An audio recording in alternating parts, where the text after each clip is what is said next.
The KXAN News Podcast is sponsored by Shelf Genie. Now at 5, a major move that will help millions of Americans who pay for life-saving medication.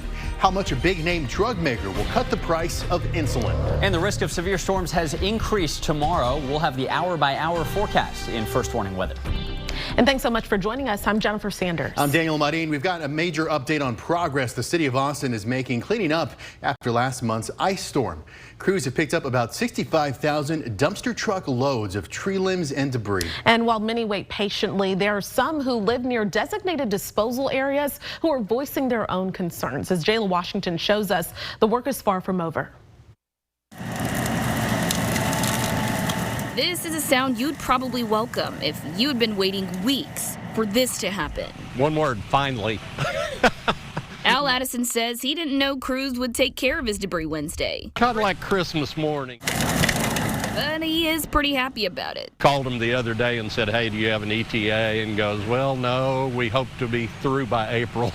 And that's still the city of Austin's goal. As of Wednesday morning, 311 logged 39,000 service requests. In terms of other previous events, this is almost like the city of Austin was, has the effects of a hurricane, a Category 1 or 2 hurricane with the amount of down vegetation that is in the city. Staff says they're now taking piles of debris from neighborhoods across the city to these 3 sites, helping resource recovery crews work faster. But one of those locations, any dust gets just kind of blown slowly into the neighborhood over here. It's left some neighbors wondering how long they'll have to endure unintentional consequences of the citywide cleanup process. I mean, it's a rock and a hard place. The work has to get done. Staff says all debris piles will be picked up even if it takes contractors longer than the end of April. We're grateful. Jayla Washington, KXAN News. And those debris drop-off sites are not open to the public. If you put in a 311 request, the city says you don't need to put in another one, and crews are working to get to everyone. Of course, you'll want to make sure that nothing is blocking the debris that will prevent workers from picking it up. First Warning Weather with Chief Meteorologist David Yeomans. A noticeably more muggy first day of March with temperatures abnormally warm. We came within a couple degrees of a record high today in Austin. Currently 83 up in northwest Austin under mostly cloudy skies at the Palms Car Wash Camp. 83 as well at Camp Mabry. 80 degrees in Burnett and Georgetown. Very warm, unseasonably so across the area. But we do have a little cool front, more like a boundary to focus rain development along than a temperature drop. It's stalled northwest of Austin, and we're closely scanning it with our radar because notice over the past hour, as our high-resolution models hinted at, we have a little thunderstorm now with 2 lightning strikes not far from Oatmeal, just east of Burnett here on 29. We'll keep an eye on Liberty Hill, Briggs. This slowly is meandering your way. The storm is not severe, but some heavy rain and dangerous lightning. Coming up, we'll talk about the storm timing with the main event tomorrow, the breakdown of which risks we are most concerned with, and a wind advisory that'll be in effect before you know it. Hey, if you don't already have it, now is the time to download the KXAN weather app. It is so important during severe storm season. It will alert you when dangerous weather approaches your location. Remember also to keep your phone charged before storms arrive. All right, David, thank you very much. Millions of Americans who pay hundreds of dollars a month, sometimes more, for life-saving insulin will now be able to get it for $35 a month. Drug maker Eli Lilly made the announcement this morning. People with diabetes need help today. So we're also today announcing that we're capping patient out-of-pocket costs for insulin. Lilly will automatically provide an out-of-pocket cap of $35 at the majority of retail pharmacies in the United States. Eli Lilly says the change takes effect immediately and applies to people with commercial insurance coverage.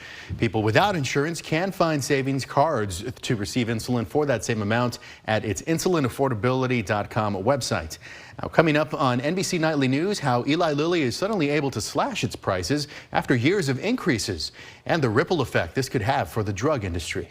Houston's mayor says he's been told that the Texas Education Agency plans to take over the Houston Independent School District as early as next week. Houston ISD is the biggest school district in the state, and as our news partners at the Texas Tribune point out, the Texas Supreme Court ruled last year that a 2021 law gives the agency the power to take over the district if one of its schools receives consecutive years of failing grades. U.S. Senators grilled Attorney General Merrick Garland today on a range of topics, including the rise of fentanyl-related deaths. Alice Barr tells us what he says the White House is doing about it. Leaking all in favor of I'm asking you my question. Answer my question. In an explosive hearing today, the nation's top law enforcement official facing his own interrogation from the Senate Judiciary Committee. Lawmakers in both parties grilling Attorney General Merrick Garland over a range of crises and controversies. Topping the agenda, how the Justice Department is handling the epidemic of fentanyl overdoses. This is out of hand.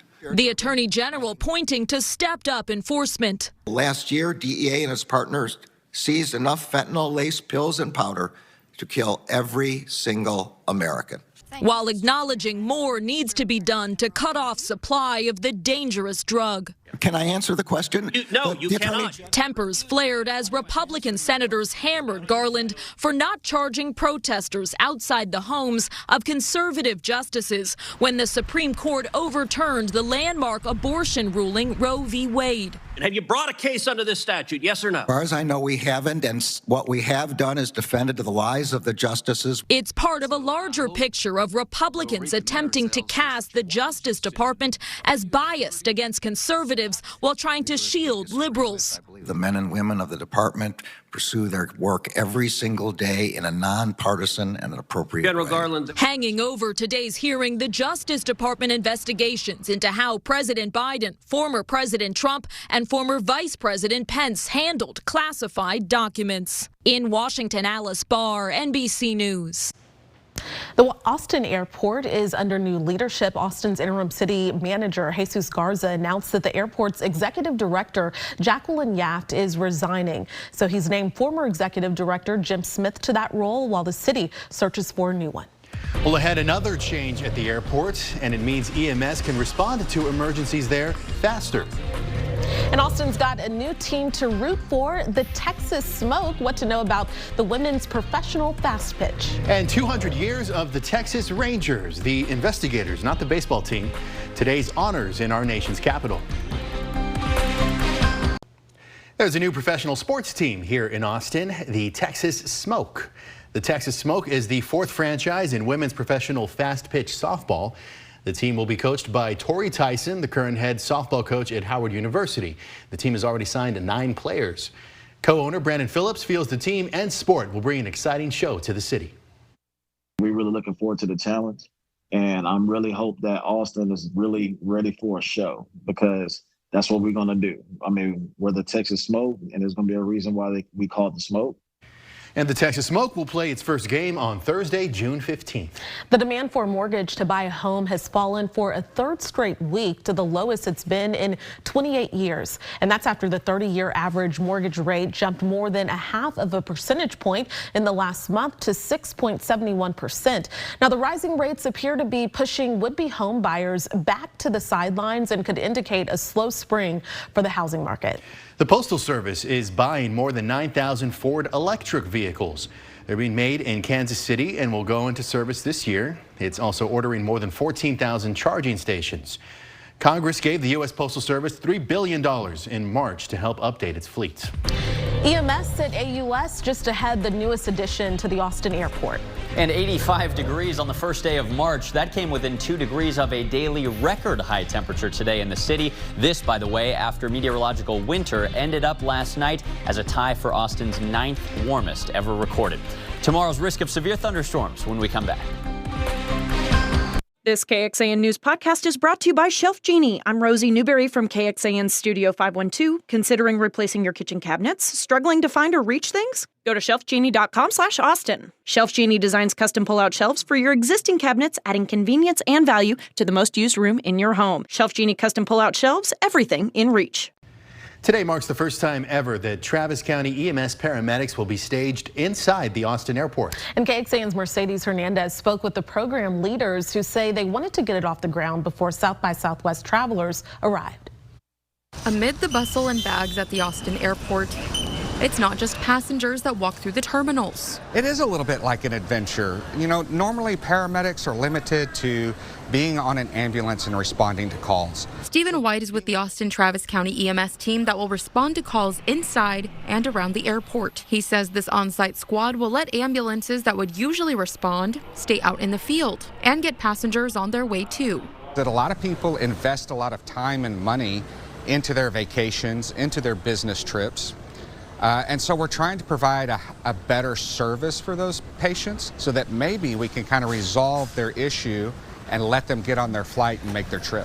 We sometimes have more people in the terminal on any given day than Disney World, right? Sam Haynes with Austin Bergstrom says they worked to get the program off the ground in time for this busy travel season. We are about to be very busy with South by Southwest, Texas Relays. We've got lots of events going on this spring, and so that's really part of one of the reasons why EMS launched the program today, is to get it in place. White says the team is ready for whatever rolls their way.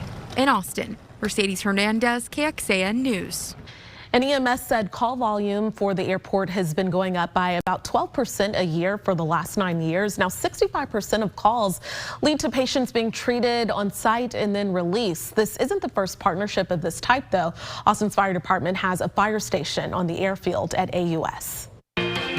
First warning weather with Chief Meteorologist David Yeomans. A severe storm threat coming tomorrow, but we already have a little thunderstorm firing north and west of Austin. It's not coming toward Travis County, but it is skirting eastern Burnett and about to be in northwestern Williamson County. One little lone thunderstorm with a couple cloud-to-ground lightning strikes and some brief moderate rain now across 29, heading up toward Briggs and Copperas Cove. The Liberty Hill camera, 81 degrees. It is very warm and muggy here at Whittlesea. There's no indication of that shower in the distance, even though it's not that far away. You just can't really see much through this humidity haze. Humidity evidenced by this dew point temperature map. Whenever you see dew points in the upper 60s, lower 70s, that feels like July or August. It's very sweaty if you're taking a walk with the dog tonight. There's a little stalled boundary that's responsible for tonight's isolated rain, but the main event is still to come. Big low pressure system causing thunderstorms in the Los Angeles area, and this thing is pretty much on a collision course with us tomorrow. Now, starting overnight tonight, a new development from the Storm Prediction Center, some of us, including Austin, through the Hill Country, in a very minor 1 out of 5 threat of seeing a severe thunderstorm. The more significant round of storms, though, comes late tomorrow. That's when everybody is in a 2 out of 5, even 3 out of 5 threat. This orange shading up in Williamson County, for instance, means that numerous damaging storms are possible. When we say damaging storms, what do we mean? Well, an isolated tornado is possible, but some large hail and damaging wind, especially wind, looking like the more likely things to happen this time around. Let me show you how this all unfolds. Here we are with that isolated storm firing northwest of Austin. It'll be meandering around Williamson County, Bell County for the next couple hours. We'll watch for additional development, but pretty isolated rain tonight overall. Now, overnight, we do have some computer models that are even more aggressive than this. That first round of storms that's not quite a certainty may fire up with some heavy rain, lightning, and even some hail during the overnight hours. If you can park your car under cover, be sure to do so before you go to bed tonight. That's not that widespread, though. And then we get a break from the action midday and early afternoon tomorrow. Some breaks of sun allow the atmosphere to energize. And here comes the main event. A Pacific cold front plowing into all that heat and moisture starts to generate some strong storms over the western hill country around 4. Then it congeals into a big line. We call this a squall line. And that's when damaging winds or even a spin-up tornado become the main concerns. There it is, approaching 281 after 5 p.m., knocking on Austin's door between about 6 and 7 o'clock. Whenever these storms blow through your area, they're going to be quick. They'll last for less than an hour because look how fast they're moving. By 8 o'clock, even before 8 o'clock, the leading edge of rain and winds is east of our area entirely. Rain clears the area entirely before 10 p.m. Hopefully you can get some soaking rain in your backyard. About a quarter to a half inch is what I expect for most of us. We may see some heavier totals here and there, especially north of Austin, as you see projected on that map. Let's talk about the temperature drop, because this is going to be noticeable when the rain arrives. Tomorrow afternoon, here we are, warm and muggy again, many of us rising into the 80s. But look at what that front and the rain do, dropping from the mid-80s to the mid-60s, just like that in the hill country tomorrow afternoon. Watch Austin's temperature at 5:30. It's in the upper 70s. At 6:30, it's more than 20 degrees cooler, almost jacket weather in the 50s. Here comes the cooler air east of Austin later tomorrow evening, clearing even Fayette County by 8 or 9 p.m. Now, behind the rain comes the wind, and it's going to be significant. If you have anything that can blow around on the west side of your house, go ahead and bring that inside or take it down right now. We have a wind advisory in effect even after the rain clears. From 3 p.m. to midnight tomorrow, we may see some westerly wind gusts up to 50 miles an hour, especially true in the hill country, although this does include Austin tomorrow as well. All right, tonight, the main event is still to come, although a couple of those pop-up storms are possible. About a 40% chance of rain with warm, muggy conditions. Tomorrow, some breaks of sun midday, and then here comes the 60% chance of storms. Highs before then reaching 84.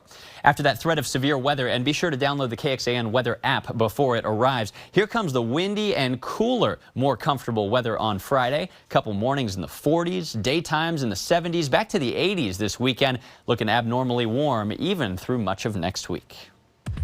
200 years of Texas justice. Just ahead, how the nation is honoring the Texas Rangers.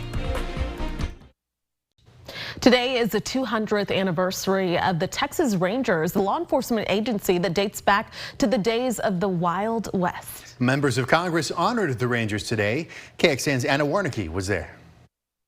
The Texas Rangers started protecting the Lone Star State even before Texas joined the Union. They captured bandits and burglars, solved some of the most complicated criminal cases to ever exist. Texas Republican Congressman Brian Babin joined his colleagues on the steps of the U.S. Capitol on Wednesday to celebrate the state's oldest law enforcement agency's 200th anniversary. It's what we all grew up with. Congressman Michael Burgess says since the Rangers were created in 1823, they've captured outlaws and stopped an assassination attempt against President Taft. Now, as members of the Texas Department of Public Safety, the Rangers continue fighting crime and corruption in their iconic cowboy hats. When the Texas Rangers came on the case, those of us who were just regular citizens felt like the situation is under control. On Wednesday, Texas Republican Senator Ted Cruz honored the Rangers on the Senate floor, introducing a resolution to pay tribute to their 2 centuries of service. The Rangers are always ready to step in and serve. And Texas Ranger Captain James Thomas joined lawmakers, saying the Rangers are still the front line of the Texas frontier, leading the state's border security program and providing direct support to U.S. Border Patrol. We have 1,254 miles of border. The Texas Rangers have with Mexico that we've had an opportunity to serve and protect that border as we still do today. In Washington, I'm Anna Warnicki. United Airlines is showing off its massive new training facility for maintenance workers at Houston's Bush Intercontinental Airport. The Technical Operations Recruitment Center is about 370,000 square feet. It's where those who are selected will be paid for 36 months while learning the ins and outs of keeping airliners safe and comfortable for passengers and their crews. Our program covers many different branches of technical operations. Today's focus is the aircraft maintenance technicians and the ground service equipment and facilities technicians. The goal for that apprenticeship program, actually what we're here today to sign, is 1,000 apprentices by 2026. And right now the program is only available to current United employees, but the airline will start accepting applications from external candidates later this year. Tonight on KXAN, it's Chicago Night. Enjoy all new episodes of Chicago Med at 7, Chicago Fire at 8, and Chicago PD at 9, right before we're right back here on KXAN News at 10 o'clock. Or you can join us an hour earlier for KXAN News at 9 on the CW Austin. Here is where to find us on your television.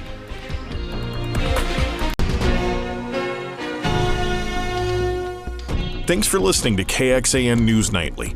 You can also listen to KXAN News Today every morning for more in-depth coverage of what matters most to you.